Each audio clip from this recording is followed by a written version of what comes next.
Mae'r rhaglen hawdd dethol tamedia ohoni yw troi'r drol. Casgliad o straeon ar ei welfen o embaras yn perthyn iddyn nhw. Dyma gyfraniad Wil Edwards, cyn aelod seneddol Sir Feirionnydd, a'r parchedig Brinley Thomas. Dwi'n credu mae'r peth mwyaf trychinebus ddigwyddodd i mi oedd pan iddwn ni'n Llywydd y dydd yn Eisteddfod Y Bala. A dwi'n credu mae'r unig reswm iddwn ni wedi cael newis oedd bod hi wedi bod yn draddodiad i'r aelod seneddol lleol fod yn Llywydd.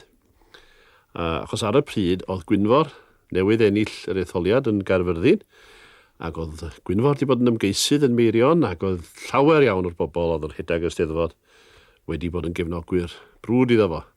Ac felly rhyw dipyn bach o drychineb oedd iddyn nhw gael aelod llafur yn Llywydd y dydd ar Eisteddfod fawr yn Y Bala.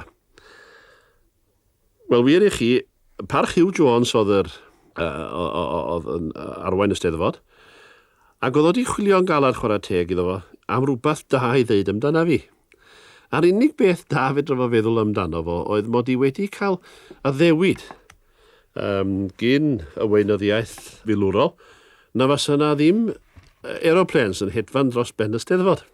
Amser hynny, rhyw dos sync fydd yna ar y Eisteddfod, amser hynny'n drychineb ofnadwy, a dyma fo yn talu teyrnged fawr i mi am fynd i draffath a defnyddio'n y lanwad i arbed y Eisteddfod o'r aeroplanes yma.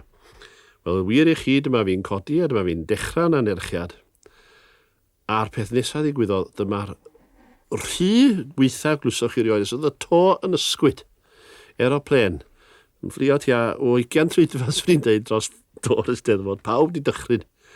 Wel, wrth gwrs, ar ôl i'r braw fynd, dyma'r chwerthin yn dechrau. Dyma fi'n ail dechrau rwan ar yn araith, oedd wedi diflannu erbyn hynny. A dyma na aeroplen arall yn dweud. Tro ma'n ysgwyd y to yn gyfan gwbl. Erbyn hynny, oedd hi ar ben yna fi. Wel, ydwn ni'n barod, sa'r llwyfan wedi agor ydy'n llyncu fi, swn i wedi bod yn ddiolchgar o ofnadwy. A'r unig beth gwan fedrwn ni ddeud, wel, dyna chi enghraifft berffaith o faint oedd y landfad sgyn aelod seneddol ar ei blaid ei hun. Y plant ysgol mewn ysgol ramadeg wedi gosod nicknames ar yr holl staff. Daeth hyn i gliw y brifathro, a dyma alw assembly. Pawb yn gytun yn yr un lle. Gofynnodd yr ysgol neu'r brifathro i'r plant i enwi y llysenwau. Eithar oedd y cyfan mor ddiddorol nes bod y gwen lawer tro yn dod i wyneb y brifathro. Daeth hi'n adeg iddo yntau ofyn beth oedd y nickname arno ef.